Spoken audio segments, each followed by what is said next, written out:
Okay. Assign mo lang. Ako, unang-una siyempre, sinasabi ko sa sarili ko na hindi ako ganun tao. Hindi ko magagawa yun para sa akin. Aksidente yun nangyari. Kasi hindi ko sasadyain na gawin yun na tusukin sa mata. Kahit sino alam naman na even sadyain mo yun, mahirap yun. Hindi mo matutusok yung mata during basketball. Kahit kung sasadyain mo yun, mahirap yun. Walang makakagawa nun na sasadyain mo tusukin sa mata. Sabi nila, nakakaganon daw yung daliri ko. Siyempre, hindi ko rin naman pwedeng maging close space.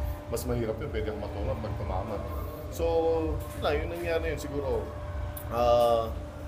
Hindi ko talaga sinasadya eh. Aksidente talaga yun para sa akin. Kasi hinampas niya yung kamay ko, pataas ako. So, napigilan yung braso ko. Kaya hindi ko nakanak yung kamay ko. Kita-kita naman eh, hinard foul ako eh. So, napigilan lang yung kamay ko. Kaya dumiretso pa ko. Hindi ko ini-intention na tamaan talaga yung mata. Hindi ko alam na tinamaan siya na ganun katindi. Nagulat ka ba na ganun? Gano'n ka nagulat nung ganun nangyari? Nagulat ako nung hindi na siya nakabalik. Tapos sabi ko, tumama pala talaga. Kasi nung game wala talaga akong naramdaman na kahit ano eh. Kasi inisip ko lang na hard foul ako. And yun lang, parang naano na yung bola. Nawala na, tapos natamaan ko na pala siya.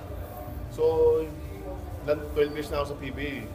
Isang beses pa lang ako na playground foul. Yung nangyari pa yun, yung season. Yung season na nangyari yun against kay RHJ. So, yun pa lang yung record ko sa playground foul sa 12 years ko, yun pa lang. So, hindi talaga ako gano'n. Kahit sabihin mong gano'n ako, hindi ko magagawa. Hindi ko kayang manakit ng kapwa player ko. Alam ko na nagtatrabaho din siya. And para sa pamilya niya, pare-pares lang kami nagtatrabaho dito para sa pamilya namin. Para manakit ng player, wala sa bokabularyo ko. Yun pa na lang, gano'n lang sa'yo personally kabigat mo yung ganong allegations na sinadya mo, Rob? Gano'n lang kabigat sa'yo yun? Hindi naman mabigat sa akin kasi for me sinasabi na sinadya ko. Alam ko sa sarili ko na hindi ko magagawa yun. So, yung sinasabi na sinadya ko yun, wala sa akin kasi alam ko naman yung totoo eh. Alam ko yung totoo, alam ng lahat ng totoo na hindi ko ginawa. Kasi sino yung magsasabi na sinadya ko siguro para mapasok sa isip namin or mag-iba. So, yun, yung nangyari nga last game, parang nabalik pa sa amin yung ganung pangyari kasi dahil nga sinabi, sinadya ko, lahat-lahat. So, kumalat yung ganung issue. Alam ko sa sarili ko na hindi ko gagawin. Yan, nagkaroon ka ba ng chance na makausap si Aaron or... Yes, kanina nag-usap kami sa loob kasi tinatanong niya pa kung anong nangyari kay Xavier. Bakit hindi daw siya naglalaro? Yun, sinagot ko naman siya. Kasi mabait din naman yung import niya, hindi naman nananakit kahit physical. Alam niya rin kasi yung basketball na ganun talaga. Na anytime pwede kang masaktan. Kasi ako nga, nasasaktan din naman ako eh. Pero hindi ko sinasabi na sinadya mo, tirahin niyo. Kasi part ng basketball yan, part ng game yan. Kung masasaktan ka. Diba? Ang daming nangyayari na, kasi ano yan, physical talaga yung basketball eh. Masasaktan ka. Ngayon, kung ngayon mo talagang masaktan, huwag ka na lang maglaro. Coach Ed, hindi pa kayo nagkausap? Hindi pa kami nag-uusap eh.